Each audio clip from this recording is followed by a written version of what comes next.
¿Qué tal? Buenas tardes, ¿cómo están? Bienvenidos. Arrancamos Valencia en abierto, tarde de miércoles santo, todos pensando ya en estos días de descanso de la Semana Santa.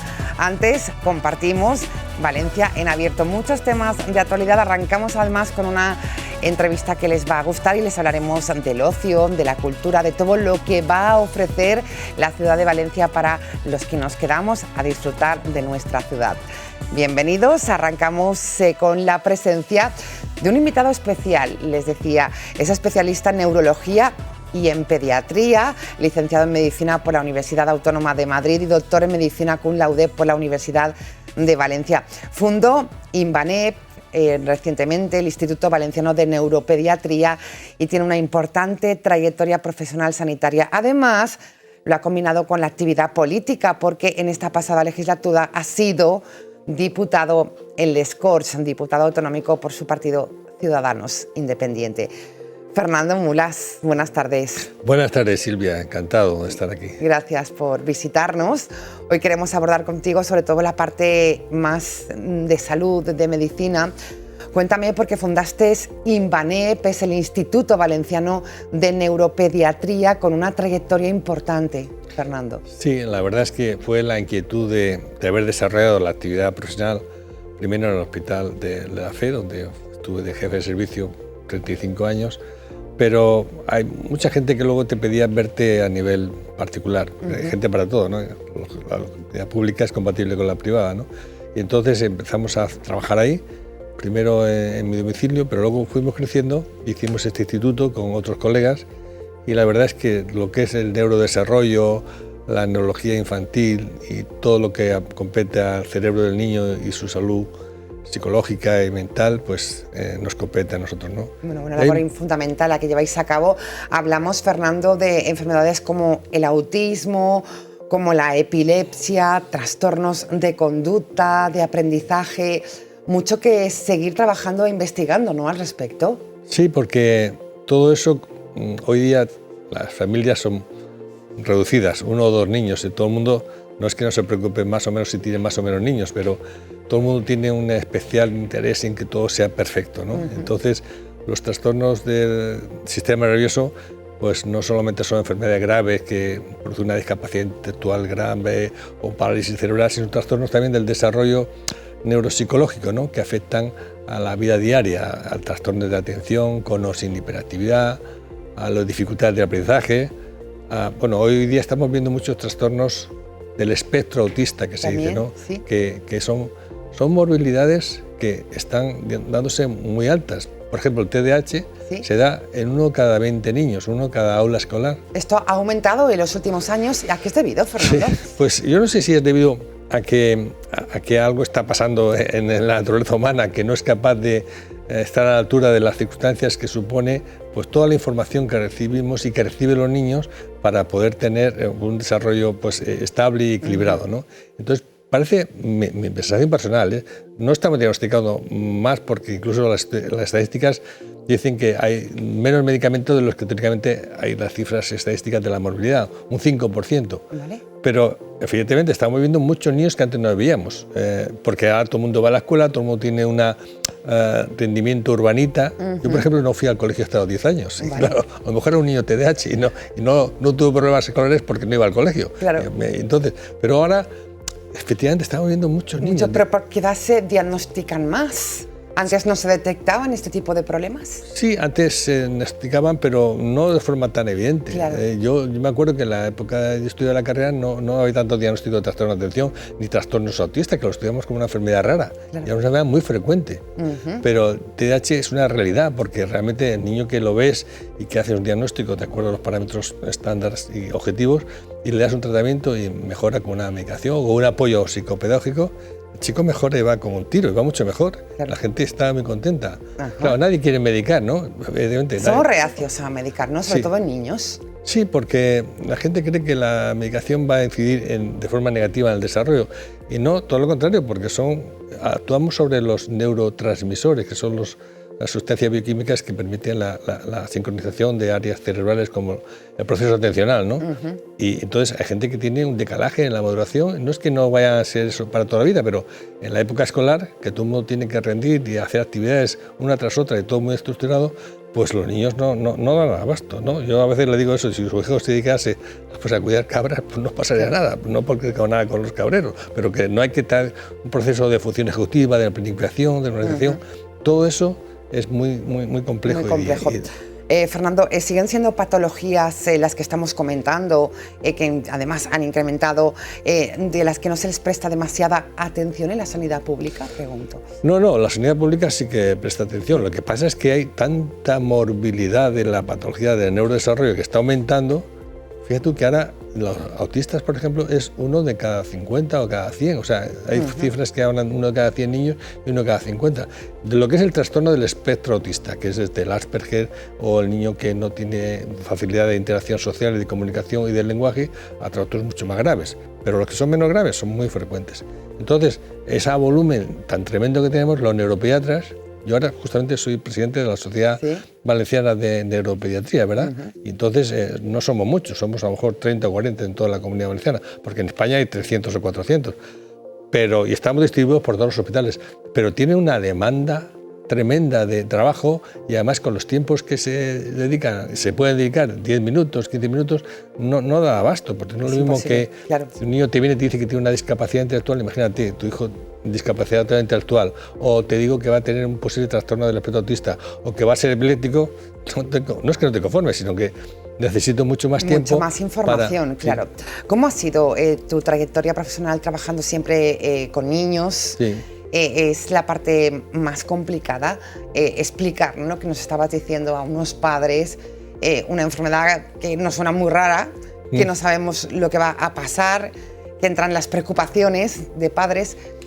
¿Cómo explicar, ¿no?, y cómo trasladar esa información? Es lo más difícil. Siempre es muy complicado y a veces yo me he dado cuenta que intentas decir las cosas con mucha precisión y muy efectivo, pero la gente que le estás diciendo ese problema no es capaz de asimilarlo de forma inmediata, lo que se le viene encima, y entonces hay que dedicarle mucho más tiempo y hacer una reevaluación y reencuentro pasados unos días para que la gente lo entienda bien, ¿no? Porque a veces pues, la gente pregunta al vecinólogo, al de al lado, porque no entiende bien lo que les he explicado, ¿no? Y claro, eso seguramente la primera noticia es un capítulo que tenemos pendiente muchos especialistas, porque explicamos las cosas en un lenguaje que a lo mejor no es... ¿Demasiado tecnicismo, Fernando? Sí, pero claro, si no dices las cosas de forma técnica para que sea comprensible, pero que sea efectiva, parece que estás haciendo sin conocimiento de causa, ¿no? Claro. Entonces, ¿cómo le explicas a una persona que su hijo va a ser epiléptico o que su hijo va a tener una dificultad del aprendizaje porque tiene una discapacidad intelectual? Todo eso es la parte difícil. Hablábamos del autismo. Fernando, se celebraba precisamente este fin de semana ese día de concienciación, Día Mundial del Autismo. ¿Falta esto todavía? ¿Falta concienciación en la sociedad, de los profesionales? Sí, yo creo que falta pues, que la gente lo asuma como tal, que es un problema tan grave que si no se hace una intervención precoz, una atención temprana, el problema puede ser mucho más grave, ¿no? Yo también codirijo un máster de atención temprana en la universidad, en la Facultad de Medicina, desde hace 20 años, ¿no? El desarrollo infantil y atención temprana. Y se han creado muchos centros de atención temprana, pero todavía la demanda que hay de este tipo de problemas, que son muy crecientes, no da abasto. Entonces, se debería atender a un niño pues 2 o 3 días a la semana, solamente hacer una sesión, solamente hay que pedirlo como una especie de solicitud especial que a veces no lo autoriza la persona que tiene mayor conocimiento para que se den más terapias. Con lo cual, pues esa demanda tan grande no está suficientemente cubierta. Sí. Entonces tenemos que hay una disfunción, porque estos niños podrían ir mucho mejor, pero si no se atienden adecuadamente, pues van mucho peor. Sí que hay, por ejemplo, mira, ha habido unas jornadas ahora, me acuerdo, por ejemplo, hay un centro de CENI que yo conozco que ha hecho unas jornadas abiertas para los padres, la gente va, pero todavía falta mucho por saber, porque no sabemos la causa de por qué un niño tiene un trastorno del espectro autista. que es el paradigma de los trastornos del neurodesarrollo. ¿Eso también va incrementándose los casos de autismo, Fernando? Sí, te digo, muchísimos. Sí. Antes decíamos que era una cosa rara y ahora es una cada 40 o 50 niños. Y eso que estamos haciendo estudios. Mira, nosotros estamos haciendo un estudio de la realidad virtual inmersiva en los niños con trastornos del espectro autista, precisamente con este Centro de Reacciones de Valencia y la Universidad Politécnica de Valencia, que lo dije el profesor Manuel Alcañiz, y recién está Luis Abad, y entonces estamos viendo cómo los niños interactúan con los avatares de la red inmersiva, virtual inmersiva, para ver cómo, de alguna manera, diagnosticamos y diagnosticamos precozmente y de forma más rápidamente a estos niños, pero para poder actuar, porque si lo diagnosticamos y luego no se interviene, claro, pues entonces no sirve de nada el diagnóstico. ¿Es complicado el diagnóstico de un niño autista? Sí, es complicado, porque al principio, hasta los 3 años, fíjate tú que aquí invitamos cada año a personas del ámbito internacional de neurodesarrollo. Vino uno que se llama Dr. Amy Klein de Atlanta, que es el que ha inventado el diagnóstico del seguimiento con los ojos de los niños, porque los niños autistas no te miran, yo te miro la cara a los ojos, pero los niños autistas están mirando a otro lado, que no es donde deberían de estar, por ejemplo. Y eso ya es un índice precoz de diagnóstico, ¿no? Vale. Entonces, pues no hay suficientemente desarrollo a nivel de conocimiento para decir cuándo es un niño autista seguro, ¿no?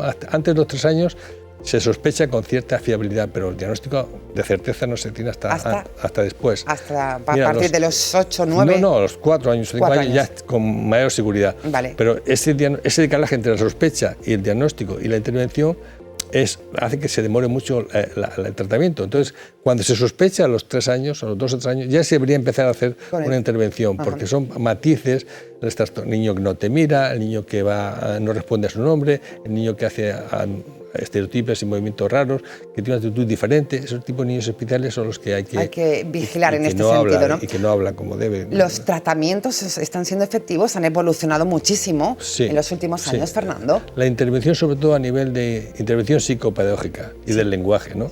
No es como el TDAH, que el tratamiento es farmacológico, que es muy frecuente, y que son niños que si no se tratan, pues tienen dificultades en el aprendizaje, son niños que fracasan escolarmente, y esos niños sí que deberían recibir un tratamiento más farmacológico, porque incide muy positivamente en su evolución, ¿no?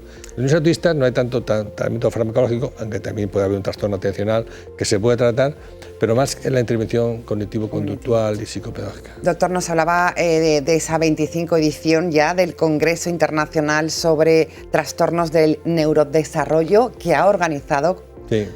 Bueno, todo un éxito, ¿no? Sí, llevamos 25 años. 25 años. 25 años. Empezamos haciendo la fe, hacemos en el Palacio de Congresos, en el Palacio de la Música, ahora lo hacemos en el Colegio de Médicos. Y la verdad es que es un hito, es una de las cosas que podemos en Valencia sacar pecho, porque son de los primeros congresos de neurodesarrollo. Empezaron haciendo cursos de neuropsicología infantil y ahí vienen especialistas de todos los ámbitos de España y del extranjero. Es un congreso internacional de actualización, TDAH, autismo, dificultades de aprendizaje, trastorno del lenguaje. En fin, es una puesta al día tremenda y además está en la web del Inbanet, tenemos un capítulo para encontrar todos los cursos. ¿Cómo ha ido esta edición?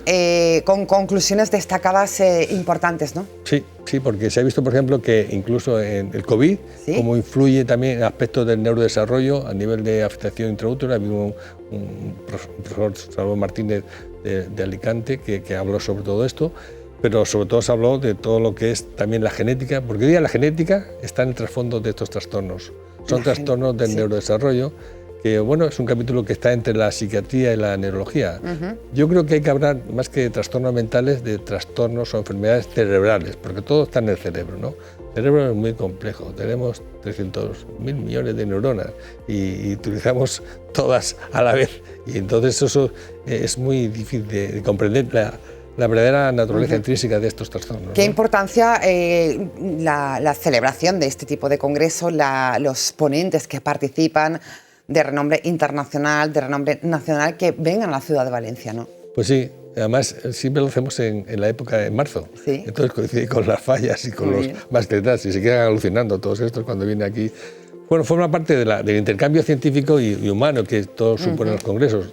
Hubo un paréntesis con el tema del COVID porque se hacían online, ¿no? Pero ahora estamos haciendo presencial online porque el online se ha quedado ya para siempre. Mucha gente está en el extranjero y se apunta, pero lo hacemos por las tardes para que puedan apuntarse los de Sudamérica por la mañana, ¿no? pero es una puesta al día estupenda, la verdad. Durante 35 años, el doctor Fernando Mulas, hoy invitado especial en Valencia en Abierto, fue jefe de la sección de neuropediatría del Hospital Universitario La Fe de Valencia y además profesor asociado también del Departamento de Pediatría. Hasta 2013, es decir, ¿no vio la nueva Fe, el doctor? Claro. Sí, la vimos. Sí, la vimos. Fue? Y fue una mala noticia para los pediatras en general, ¿eh? Porque dejamos de tener el Hospital Infantil La Fe, que era un hospital modélico dentro de la ciudad sanitaria de La Fe, y pasamos a un hospital muy moderno, mucho mármol, mucha historia, pero en una planta, pues fuera un hospital, no digo comarcal, pero un hospital general, ¿no? Entonces hay mucho pasillo, mucho menos espacio, la neuropediatría tuvo una pérdida tremenda de instalaciones, protestamos, hicimos manifestaciones, entre comillas, por el hospital y nos dijeron que iban a hacer cosas, pero al final ha sido un desastre para la pediatría y para la neuropediatría en general. Pero bueno, incluso hubo una intervención, una propuesta no de ley que llevamos yo coordinaba entonces el grupo de sanidad de Ciudadanos y lo llevamos a través del diputado que estaba entonces. ¿No salió adelante? Sí salió adelante la propuesta no de ley, pero te contaré que las propuestas no de ley no son vinculantes. O sea, se hace mucha historia, todo el mundo se pone de acuerdo, votación por unanimidad, pero luego el Consejo lo hace o no lo hace. En este caso no lo ha hecho. ¿No ha hecho qué? Pues no ha hecho tener en consideración que el espacio físico que había concentrado en un hospital infantil, como está en Barcelona, San Juan de Dios, o en Madrid, el Niño Jesús, en muchos hospitales hay un hospital pediátrico importante de cada comunidad, aquí ha desaparecido, ¿no? Y es una cosa que echamos de menos y esperemos que alguna vez a alguien se le ocurra reorganizarlo. Bueno, pues importantísimo para la calidad de vida, ¿no?, de esos niños. Yo reivindico ahora el Hospital Infantil La Fe de Valencia, que lo viví, luego también está el Hospital Nuevo de La Fe, por supuesto. Bueno, pues lo comentábamos al principio, nuestro invitado ha sido, es todavía, aunque se han disuelto las Cortes, diputado autonómico por Ciudadanos desde enero del 2015, afiliado hasta junio de 2022 y organizó ese grupo de sanidad. Fue un pleno especial que lo contamos también en esta casa, en Ágora, el último de la legislatura. Intervino nuestro invitado, el doctor Mulas, decía hola y adiós. Lo escuchamos. Es una verdadera pena que no podamos apoyar esta ley y acabar esta legislatura con un soporte amplio a lo que consideramos que es una reivindicación social. Y para acabar, quiero aprovechar también mis últimos instantes de intervención en estas Cortes Valencianas para decir dos palabras y lo que para mí ellos simbolizan, que es hola y adiós. Hola, porque acabo de llegar hace poco más de 2 meses a estas Cortes Valencianas y debo confesarles que ha sido una gran experiencia vivir este ambiente desde dentro, que sinceramente ha sido muy gratificante. He disfrutado mucho oyendo sus señorías, incluso sus réplicas más o menos vehementes, y reconozco que me ha dado ganas de aplaudir a los contrarios en más de alguna ocasión. Lo siento. Eso lo atribuyo al espíritu...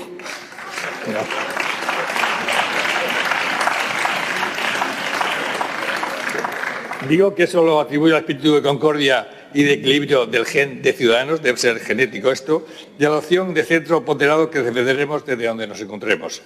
Y deseo manifestar al Grupo Parlamentario de Ciudadanos y a todos sus asesores mis mayores felicitaciones porque he comprobado que han hecho una encomiable labor en esta legislatura. Enhorabuena. Y otra palabra más que un adiós sería hasta la vista, porque la vida da muchas vueltas. Y la política es como un carrusel de tío vivo que subidas y bajadas, que esto lo saben muy bien sus señorías. Muchas gracias por las diferencias que tuvieron conmigo, por la amistad iniciada con algunos y las sonrisas con quienes tuve el gusto de cruzarme, aunque fuera solamente en ascensor. Y sobre todo les deseo a todos ustedes las mayores venturas. Muchas gracias. Bueno, pues así era la despedida de el doctor en les Corts Valencianes. ¿Ha sido una experiencia gratificante, Fernando? Sí, la verdad es que ha sido una experiencia que yo me la esperaba de alguna manera y han cumplido las expectativas, porque he conocido pues desde dentro el manejo y el esfuerzo que supone ser diputado, porque desde fuera parece un camino de rosas, pero no está así. Hay que currárselo, hay que trabajar las ponencias, hay que estudiárselas, aunque los asesores son gente estupenda que te facilita mucho las cosas, ¿no?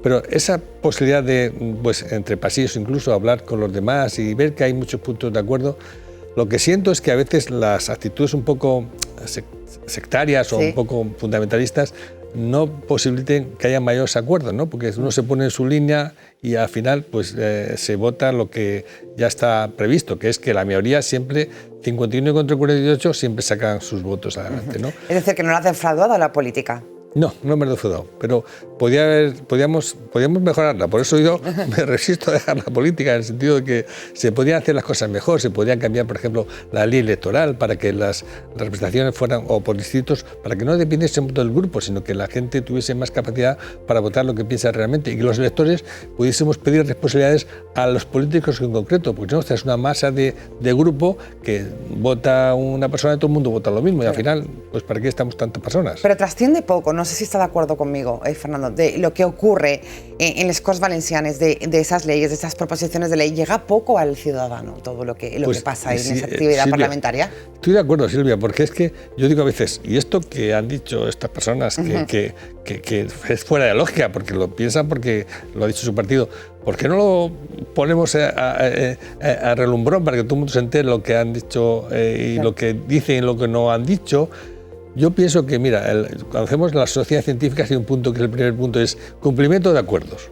Aquí todo el mundo promete, ahora estamos prometiendo más cosas, estamos en época de elecciones, pero luego se olvida uno de los cumplimientos que han hecho. Y la gente luego no vota sin recordar lo que aquellos cumplieron, no cumplieron lo que prometieron. Entonces habría que concienciar también a la gente que tenga el espíritu de estudiarse los temas, de ver lo que han prometido unos, lo que han hecho y que voten en consecuencia, porque si no, todo el mundo promete cosas y luego no. Se nos olvida. Sí. Por cierto, se refería a esa barrera de la ley electoral del 5%. Sí. ¿Cree que Ciudadanos lo tienen mal para entrar en les Corts? ¿Es lo que dicen las encuestas de la radiografía? Yo no entiendo por qué dicen eso, porque hay mucha gente que me dice, qué pena, Ciudadanos, va a votar Ciudadanos, y luego parece que no se vota, porque el voto útil... Otros dicen lo contrario. O sea, aquí lo que pasa es que los medios, todo el mundo, tanto de la derecha o de la izquierda, lo que quieren es que Ciudadanos no exista, ¿no? ¿Por qué? Porque no interesa ahora Ciudadanos. No interesa a Ciudadanos porque es el espíritu crítico con la derecha y con la izquierda, el espíritu ponderado, el espíritu que quiere la meritocracia, que no se casa con las ideas a priori, sino que tiene que pactarse en cada momento. Y ese tipo de gente es la gente que mucha gente piensa que está de acuerdo, pero en el fondo, políticamente hablando, eso no interesa, ¿no? Interesa más el bipartidismo. Lo que pasa es que ahora no tienen claro quién va a ganar tampoco. Bueno, veremos a ver, para que haya un empate técnico, lo seguiremos de cerca porque apasionante está. Especialista en neurología, diputado en les Corts Valencianes y además... En la parte personal, Fernando Mulas es un apasionado tanto de la pintura como del teatro. Cuéntame esta parte. Sí, bueno, la pintura es que cuando uno se acaba jubilando, en la parte principal tiene mucho tiempo para mí, Ana, entonces a mí la pintura siempre era un desastre para la pintura. Pero fui a una academia de pintura y empecé a pintar y me he dado cuenta que, bueno, que sí que pinto cuadros y hago cosas que son interesantes, a la gente le gusta, ¿no? Y otra actividad es el teatro. Me apunté en el grupo de teatro del Colegio de Médicos y hacemos una compañía con un director profesional que nos orienta y nos dirige, y hacemos obras de teatro pues 2 o 3 al año y vamos haciendo bolos por todas partes. Además, no recientemente, ¿no? La importancia de llamarse Ernesto. Sí, esa la hemos hecho ahora en el Ateneo Mercantil de Valencia, la hicimos una vez en el Colegio de Médicos, hemos estado en Javea, en Alpuente, en Sagunto, en varios sitios. Y en abril iremos a Benidorm, al Ayuntamiento de Benidorm, a la Salón de Actos del Ayuntamiento de Benidorm. O sea que la verdad es que es muy interesante lo del teatro, porque te permite tener un distanciamiento con tu propia personalidad y meterte en el personaje del actor. Sí. Y sería muy bueno para muchos trastornos del neurodesarrollo hacer comedia terapéutica, ¿no? Es un tema que yo creo que se debería utilizar para los niños, saber interpretar a otros personajes. La gente que no tenga esa razón consigo mismo, sino que aprenda un poco a ver la vida desde otros puntos de vista, ¿no? La música también, ¿está comprobado que beneficia este tipo de...? Sí, la música es muy... Los niños muchos, a los trastornos del neurodesarrollo les encanta la música. A los autistas que hablamos antes les encanta la música. A mí también me encanta la música. Tú también te encanta la música. Claro que sí, es verdad. Yo creo que en general a todos. Bueno, pues esta es la parte más personal de nuestro invitado, especialista en neurología y en pediatría. Y ahora con ese Instituto Valenciano de Neuropediatría. Te voy a pedir un mensaje, Fernando, doctor, para aquellos padres que estén viendo la entrevista, que se hayan quedado preocupados porque acaban de ser diagnosticados con un caso en sus hijos. ¿Qué mensajes les trasladarías de confianza, ¿no? Por una parte. Sí, yo lo que he visto en mi experiencia profesional es que hacer pronósticos es muy arriesgado y a veces te equivocas totalmente. O sea, el cerebro es muy complejo, pero tiene capacidad plástica, la neuroplasticidad, de reinventarse a sí mismo y cambiar la evolución.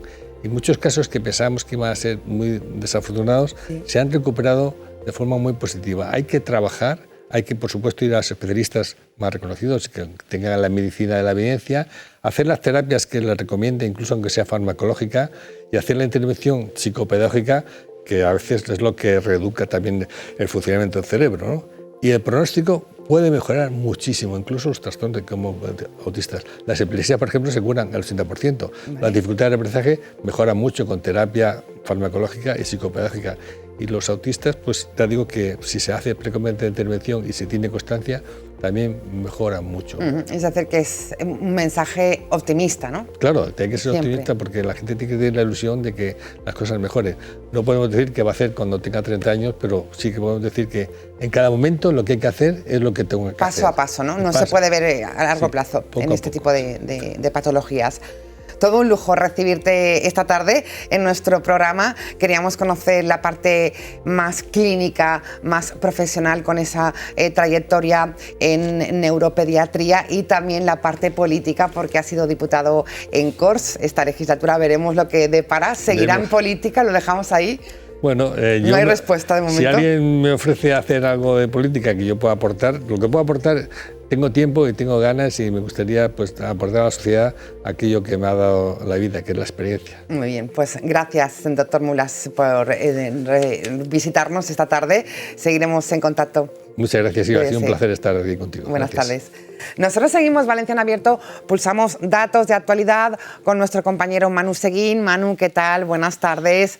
Buenas tardes, Silvia. Pues vamos a hablar de actualidad y vamos a seguir hablando de salud, porque lo conocíamos hace algo más de una semana, y es que los consumos de cocaína aumentan en la ciudad de Valencia y lo hacen de manera exponencial, pero no solo la cocaína, también de otras drogas. Esto lo sabemos gracias a un estudio del Observatorio Europeo de Análisis de Drogodependencias a través de las aguas residuales, y vamos a ver esos datos y cómo aumentan o cambian esas tendencias, porque aquí lo vemos. Esa primera gráfica nos muestra el consumo de cannabis en la ciudad de Valencia. Los datos lo que nos están diciendo aquí en este caso es que hay una disminución del 2022 con respecto al 2021. En concreto, pasamos de unos 143 miligramos por persona de media diaria a unos 93 aproximadamente, una disminución importante en el consumo de cannabis. Pero por contra aumenta exponencialmente el consumo de cocaína, droga procesada, que aumenta en la ciudad, y lo vemos en la siguiente gráfica, porque es que los datos preocupan, y lo hacen porque Valencia ya es la tercera ciudad de España donde más cocaína se consume. En concreto, se consumen unos 700 miligramos por persona al día aproximadamente, una cantidad que sigue la tendencia europea, una tendencia al alza en todos los países, pero que es más agudizada en nuestra ciudad. Una comparativa que, como decimos, nos posiciona en el tercer puesto a nivel europeo, pero también a nivel estatal. Y además tenemos que dar un dato, y es que los fines de semana se consume más, pero por la semana somos la ciudad que más consume diariamente. Estos son los datos que nos daban desde el estudio europeo. Queremos conocer cuál es la realidad y cómo se vive desde las entidades que trabajan en Valencia, y para eso contamos esta tarde con Vicente Andrés Martínez. Él es el director de Proyecto Hombre en Valencia. Vicente, buenas tardes. Hola, buenas tardes. Bueno, estábamos escuchando estos datos, un estudio que conocíamos hace algo más de una semana. La primera pregunta es obligada. ¿Coinciden los datos de este estudio con los datos que manejáis desde Proyecto Hombre? Coinciden, y además llevamos con estos datos ya cerca de una década, donde la sustancia principal, porque las personas que acuden a tratamiento, ya es la cocaína. A diferencia de los años 80 y 90, que era la heroína, en este momento es la cocaína, y nuestros datos así lo reflejan más allá del 2010. Esa es la droga que más se consume. Esa tendencia alcista que nos marca este estudio también durante los últimos años se ve reflejada en el número de personas, familiares que solicitan vuestra ayuda. Sí, es decir que las adicciones son un problema de salud pública, que en este momento preocupa poco a la sociedad, y de ahí el reflejo en la preocupación en nuestros responsables políticos. Y el daño que hacía ya cuando era más visible en los años 80-90 sigue siendo igual y peor. La adicción afecta no solo a la persona, sino a todo su entorno familiar, social, incluso en los entornos laborales. Y lo que nosotros seguimos viendo es esa destrucción que produce cualquier adicción. Hablamos de la cocaína, pero en muchos casos está presente el policonsumo, el alcohol, que es la principal sustancia de consumo legal que genera adicción en España. Hablamos de esos consumos. Hay un dato que nos llamaba especialmente la atención, y es que Valencia es una de las ciudades donde más se consume de manera diaria, más allá del fin de semana, que podemos asociar a ese ocio. Hay un consumo muy importante de manera diaria, de lunes a viernes. ¿A qué se debe este cambio? ¿Es un cambio en la tendencia? ¿Es un cambio en la población que lleva a cabo este consumo? Claro, en el proceso adictivo en general se empieza por un uso recreativo, por un uso de fin de semana, y en la medida que ese consumo pasa a ser consumo abusivo, problemático, se va extendiendo a lo largo de la semana. De hecho, pensamos, nuestros datos así lo confirman, alrededor de un 25 o un 30% de las personas que vienen a tratamiento están trabajando. Por lo tanto, ese consumo se produce en los entornos de trabajo. Y a veces asociamos la adicción con ese perfil de los años 80, con un grave deterioro físico unido a la marginalidad. Hoy en día las adicciones y el mercado nos ofrece sustancias legales, sustancias ilegales que van cambiando en presentación, en composición, que hacen que sea permeable a todas las capas sociales y en todas las situaciones de la vida diaria cuando hablamos de una adicción. Es lo que te iba a preguntar, porque cuando pensamos en este perfil de personas, adictas, a lo mejor nos tenemos una imagen equivocada, ¿no?, mental y social sobre cómo son estas personas, incluso cómo identificarlas. Claro, en efecto, es decir, que ahora posiblemente esa normalización ha invisibilizado las adicciones. Incluso algunas sustancias no generan un deterioro físico rápido tan evidente como a lo mejor era la heroína, ¿no? Entonces pasa más desapercibido. Y muchas veces las personas adictas mantienen ese equilibrio entre la adicción y una cierta normalización, y hasta que uno ocurre algo en su entorno de vida que es el disparadero para ponerse en tratamiento, pues uno, en la medida que conservo el trabajo, mantengo cierta normalidad, pues no afronto un problema de adicción que poco a poco evidente va llevando a consecuencias físicas, mentales y también en los entornos. Nos decías, hay cierta normalización. ¿Se ha perdido el miedo a las drogas o a ciertas sustancias adictivas que a lo mejor hace unos años éramos más conscientes, lo veíamos más, había más ruido alrededor de esto y hoy se ha normalizado? Pregunto, por ejemplo, con algunas sustancias especialmente de fiesta o procesadas. Claro, muchas veces fiesta es sinónimo de consumos abusivos, y en nuestro entorno hablar de fiesta y alcohol parece que tienen que ir unidos, ¿no? Parece que cualquier celebración si no hay alcohol no es celebración, ¿no? Está metido en nuestro entorno cultural, ¿no? Y eso hay que ir rompiéndolo. Pero además el mercado ha ido introduciendo otras sustancias en entornos recreativos. Y en algunas sustancias la sociedad no percibe riesgo. El cannabis se considera casi que es inocua, que no tiene consecuencias en la salud, y nosotros vemos como cada año también está aumentando el número de personas que acuden a tratamiento precisamente porque la marihuana, los porros han hecho mella en su vida. alrededor de un 10 a un 15% de personas que acuden a tratamiento ya refieren que el THC está siendo un problema en sus vidas. Pero la sociedad aún es muy permisiva con algunas sustancias, y en este momento el THC y el alcohol son una muestra de ello. Son una muestra de ello. Aquí estamos hablando, y es un debate que también está en la política y en la sociedad, sobre también el uso de algunas sustancias para ciertos tratamientos. ¿Creéis que hace falta una política más dura para luchar contra las drogas? ¿Creéis que este tipo de debates pues ocultan esa parte más negativa? Bueno, hay debates interesados, es decir, hay todo un mercado potencial que proyecta unas ganancias muy grandes alrededor del THC de la marihuana, y está posicionándose para que en algún momento eso eclosione, y su afán es el beneficio.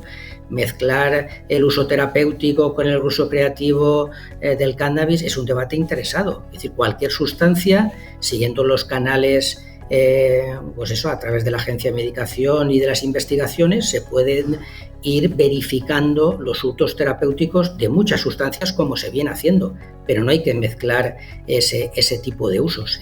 Lo que pasa es que el mercado, y en el mercado de las sustancias ilegales siempre va por delante, va abriendo ese mercado con una logística increíble que hace accesible todo tipo de sustancias a precios cada vez más económicos, más cercanos y asequible a todo el mundo y también a nuestros menores, y eso nos preocupa.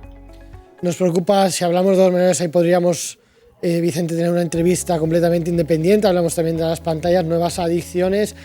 ¿Cómo nos dirías un mensaje para la gente que nos esté viendo desde sus casas, que pueden detectar esos primeros casos de adicción, que ese consumo ya no es normal, es abusivo?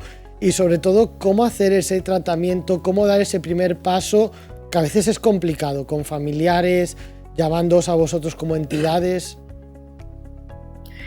Evidentemente, cuando hablamos de una adicción, de un uso problemático, es un problema complejo, no hay recetas, pero por un lado hay que seguir insistiendo en algo que ha ido decayendo con el tiempo, y es la prevención.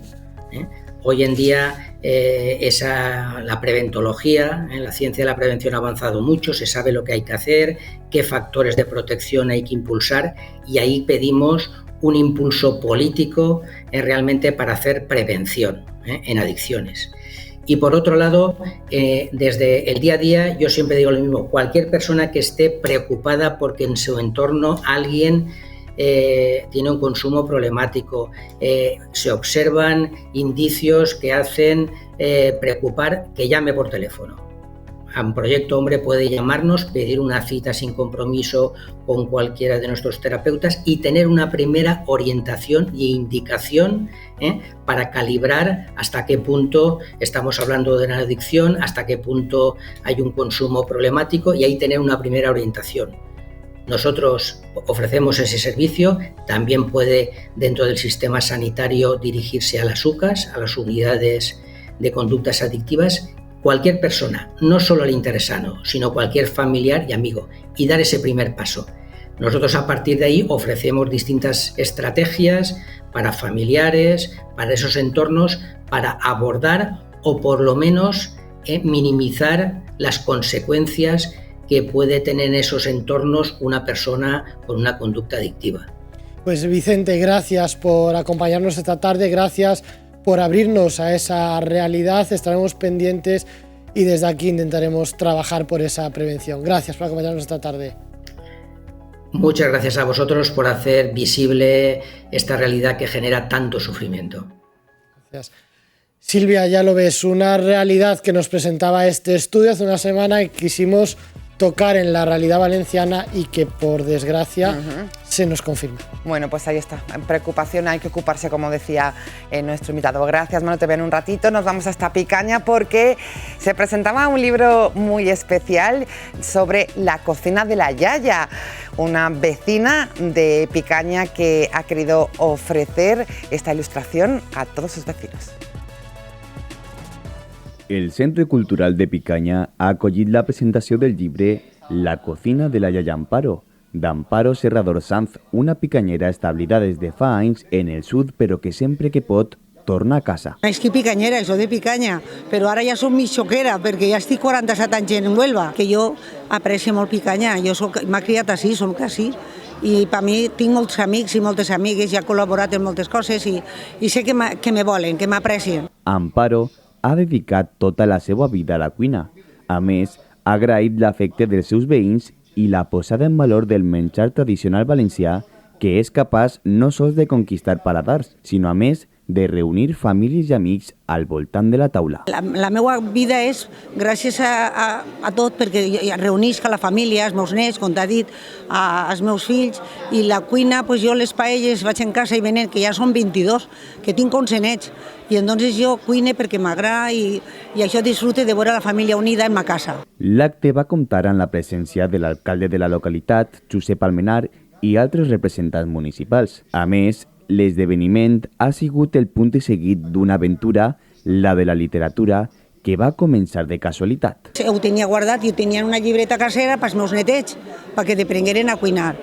I després, per circumstàncies de la vida, vingueren a casa uns amics i ho varen llegir i diuen, Amparo, això és un tesor, això tens que publicar. I d'ahir ha vingut tot. Hi ha receptes que no existeixen ja perquè no s'havien apuntat. I això és una memòria antigua dels meus abuelos, com per exemple en Setmana Santa fem els pepitos, fem les mandonguilles d'abaetxo. Tot el recaptat amb la venda d'aquests llibres serà solidari i anirà destinat a la investigació contra l'Alzheimer. Que además colaboro con una enfermedad que la he cuidado yo y sé lo dura que es el Alzheimer. Entonces estoy colaborando para ayudar a gente que lo necesita. Després de la presentació, només queda posar-se a la feina i atrevir-se amb algun d'aquests plats de la cocina de la Yaya Amparo.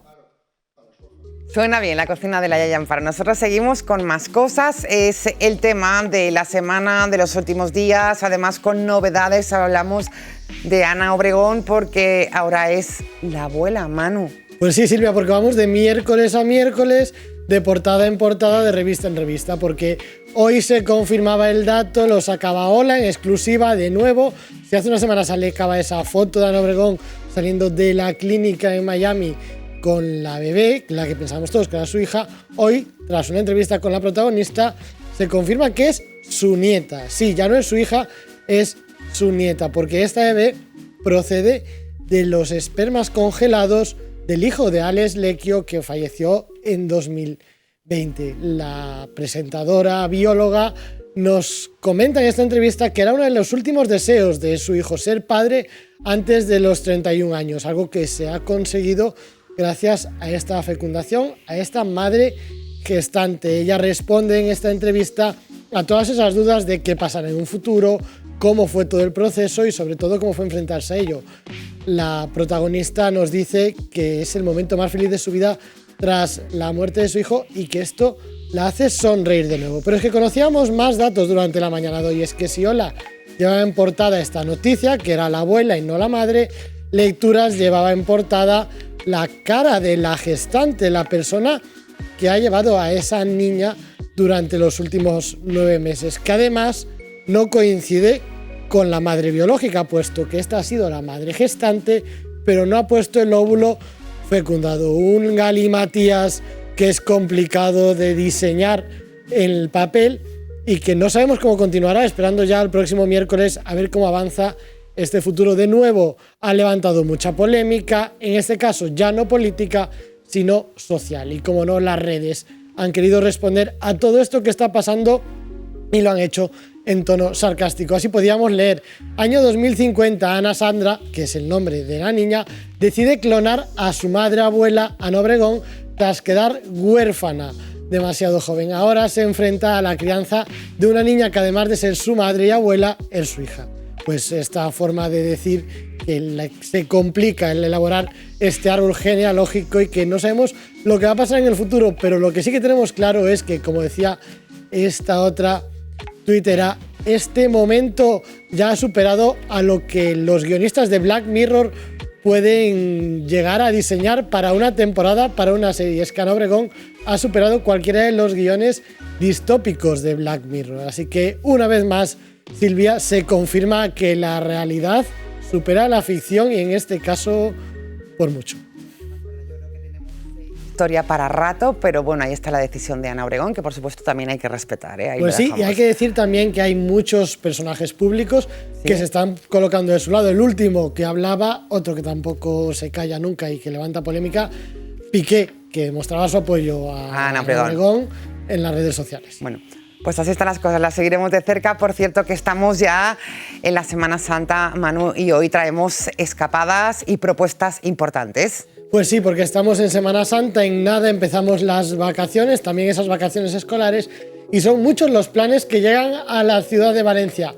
Algunos religiosos, con esa Semana Santa marinera y esos actos que tendrán lugar en la Catedral del Capicasal, y otros de ocio. Toda la agenda de planes la tienen disponible en 7televalencia.com. Nosotros queremos ofrecerle imágenes de algunos de los que van a destacar y más novedosos, porque lo conocíamos al principio de esta semana, era una de las novedades que nos guardaba Carlos Galeana Pere Fuset en el regreso al puesto que ocupaba Carlos Galeana, y es la llegada de la pirotecnia a la Semana Santa marinera. Y es que este sábado se disparará un castillo de fuegos en el barrio del Cabañal con motivo de esa entrada del domingo de Pascua, esa trenca de perols que vendrá acompañado también de una trenca de pirotecnia desde los 4 puntos principales del barrio. Pero además, el próximo domingo, víspera de San Vicente, también se tendrá lugar un castillo de palos como el que vemos en la imagen, de una duración de 8 minutos, y que estrenará la Plaza de la Reina. Será la primera vez en la historia que la nueva Plaza de la Reina, esa plaza remodelada, acoja un disparo pirotécnico tradicional que pondrá el punto de inicio a esa fiesta de San Vicente del próximo lunes. Así que 2 disparos pirotécnicos que llegan a la ciudad en las próximas fechas. Pero más actividades, ayer la conocíamos de mano de sus organizadores, y es uno de esos días que se va a llenar de color el cielo de Valencia y también la playa, porque las cometas vuelven, y esa exhibición de cometas gigantes, así como esos momentos y ese torneo de cometas acrobáticas, se podrá disfrutar el próximo lunes 10 de abril en la playa del Cabañal. A partir de las 11 de la mañana y hasta las 7 de la tarde, talleres, exhibiciones y acrobacias con cometas llenarán de color el cielo de la playa valenciana, a la espera de que el tiempo nos acompañe con ese poquito más de viento y también la humedad. Y por último, un plan para aquellos que quieran disfrutar del teatro y también del musical, un espectáculo que llega al Teatro Olimpia. Nuda lo hace lleno de magia, lleno de ilusión y también con ese toque del circo, porque es un espectáculo preparado por aquellos que han dirigido el espectáculo Lucía del Circo del Sol. Llega a un formato nuevo, un formato de teatro, y promete sorprender y mucho a todos los valencianos y valencianas que se acerquen, Silvia, a verlo hasta este Teatro Olimpia. La verdad es que todo un lujo que llegue este espectáculo a la ciudad. Queremos conocer más de cerca. Lo vamos a hacer con una de las actrices de Nuda, Melissa Vettori. Buenas tardes. Buenas tardes. ¿Qué tal? Encantada de saludarte. Encantada también. Bueno, todo un lujo que lleguéis a la ciudad de Valencia después de todo un éxito, ¿no? Con este espectáculo inspirado en la novela de Finchi Pasca, Nuda, ¿no? Sí, sí. Estamos todos muy felices de llegar en Valencia, después de hacer una tournée en Italia, también en Polonia, en la Suiza francesa, Suiza italiana. Estamos muy contentos. Bueno, cuéntanos, hablamos de un espectáculo lleno de acrobacia, de misterio y también de asombro. Sí, digamos que es más para divertirse y emocionarse. El asombro es solo un juego. Un juego importante. Sois en total 5 artistas que interpretáis con fuerza teatral esta narración poética, ¿no? ¿Qué nos puedes contar de lo que vamos a ver, hasta donde nos puedas leer de Nuda? Sí, con mucho gusto. Nuda es la historia, queremos una historia de 2 hermanas y cómo pasaron desde su infancia hasta la vida adulta, un poco esto entre el amor, la contradicción, ¿no? Del amor, de no amor. Entonces, vemos estas 2 historias de 2 hermanas con destinos muy diferentes, y mientras la contamos al público, tenemos muchos modos de contar, que es también a través del circo, del gesto acrobático, que es como decimos que es más que utilizar las técnicas del circo, es para llegar a hacer el público soñar. Entonces hay cosas que vuelan, una cama que vuela, hay acróbatas que vuelan, todo esto para contar la historia de una manera más lúdica, más soñada. Entonces, para llegar a un realismo fantástico, utilizamos la música, la danza y también la acrobacia. Entonces es una mezcla de teatro y también acrobacias. Un poco también como Lucía lo hace en el circo, pero ahora con mucha más historia, mucho teatral y un poquito de acrobacia, sí. Y un poquito de acrobacia de Lucía de Circo del Sol, ¿no? ¿Te referías? Bueno, pues... Sí, son artistas que trabajan con nosotros hace mucho tiempo. Nosotros no tenemos tanta diferencia, digamos, entre los artistas que son acróbatas o que hablan el texto. En realidad tenemos una técnica para contar historias y a veces utilizamos nuestro cuerpo, como también las palabras o los gestos acróbatas. Melissa, ¿cuánto tiempo vais a estar en Valencia? Cuéntanos. Sí, nosotros estamos hasta el 16 en el Teatro Olimpia. Vale decir que es un espectáculo para todas las edades y también decimos que traigan sus niños, aunque la historia sea una historia más adulta, como tenemos muchas imágenes, es muy, muy visual. A los niños les encanta y a los adultos también. O sea, es una historia para adultos para que puedan venir toda la familia. Además, con esa bombonera, ¿no?, llamada el Teatro Olimpia, ¿cómo se va a adaptar el espectáculo a ese gran teatro que queremos tanto los valencianos, Melissa? Bueno, es un teatro verdaderamente maravilloso, estamos muy contentos. La escenografía es muy grande, entonces estamos adaptando, como hicimos en otros teatros, algunos mayores, otros más pequeños, en que podemos de verdad hacer las mismas cosas, pero un poquito más de delicadeza, de especial, así, ¿no? Pero es un teatro maravilloso, estamos contentos son un día entero, pero para montar la escenografía, ¿no? Entonces se trabaja mucho aquí. Bueno, pero es importante, ¿no?, saber adaptarse. Ahí está también la magia de todo este espectáculo, adaptarse, bueno, pues a lo que son las instalaciones, en este caso esa bombonera preciosa del Teatro Olimpia. Venís, como decías, Melissa, de triunfar después de Valencia. ¿Dónde vais? Porque Nuda sigue con un recorrido de gira espectacular. Sí, nosotros vamos a Madrid, después a Madrid, creo que del 17 hasta el 30, después vamos a El Ejido y Málaga. Hasta el inicio de mayo estamos en España, con mucho placer. Bueno, pues importante el público valenciano, no sé si os han hablado de él, pero es un público especial, cariñoso, entregado y al mismo tiempo exigente, que esto está bien. ¡Ay, qué lindo! Eso me alegra saber. Yo conozco muy bien la cultura española, me encanta, entonces estamos todos muy contentos. Pues así es el espectáculo Nuda. Melissa Vettori, gracias por haber estado con nosotros, asomarte a esta ventanita. Os deseamos muchísima suerte, que seguro que vais a triunfar también aquí en Valencia con ese gran espectáculo. Cuidaros mucho, Melissa. Buenas tardes. Buenas tardes, les agradezco mucho y esperamos todo el público aquí en el Teatro Olimpia. Claro que sí. Gracias. Así es, este espectáculo Nuda. Vamos a disfrutar de esas imágenes espectaculares de esa gira que están haciendo por toda España y ahora también en Valencia.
Nuda estos días en el Teatro Olimpia. Que nos vamos a ir, pero antes nos gusta recomendarles alguna escapada. Van a quedarse por la Comunitat Valenciana.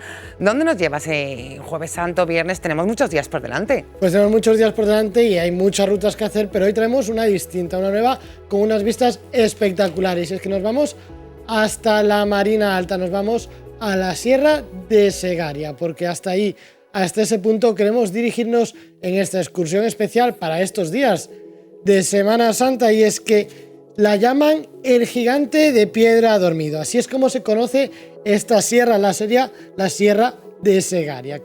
Está en la Marina Alta, es una montaña que emerge de la nada prácticamente y se encuentra separando el valle del río Girona y la marjal del Pego Oliva. Es visible desde pueblos como Ondara, Denia, Pego, Oliva o Benimeli, pero tiene en sus vistas algo curioso, y es que nos permite ver el mar. Pese a ser una montaña no demasiado elevada, su gran pendiente nos permite tener visiones únicas de toda esa zona de la costa. En total, unos 8,5 kilómetros de ruta circular en la que vamos a descubrir pueblos, vamos a descubrir historia y también vamos a descubrir alguna cueva, porque en medio de esta ruta nos encontramos con la Cova del Volumini, una de las cuevas más importantes de la Comunitat Valenciana. Una cueva que está explotada, que se puede ver en su interior y en la que vamos a descubrir esa naturaleza histórica que tanto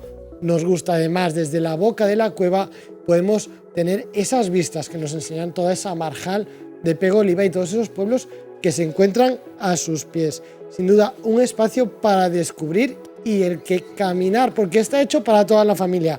Con una dificultad moderada podemos disfrutarla durante toda una jornada. Además, desde aquí nos dirigimos hacia el Portet de Ondara, otro de esos puntos importantes y destacados en la visita, desde donde podremos subir a ese pico final que vemos justo enfrente de nosotros para descansar, comer y con mejores fuerzas. La cima a 509 metros la conseguiremos justo antes de empezar a dar la vuelta y bajar por estos caminos que nos regala la naturaleza. Así que un punto para desconectar en estos días de Pasión y Semana Santa.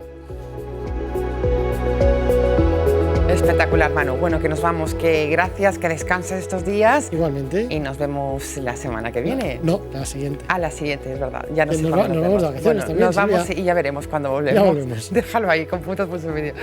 Que disfrutes mucho. Buenas Igualmente. tardes. Terminamos Valencia en Abierto. Gracias por estar ahí. En un ratito nos vemos en Agora con el análisis político. Que disfruten estos días de Semana Santa. Buenas tardes.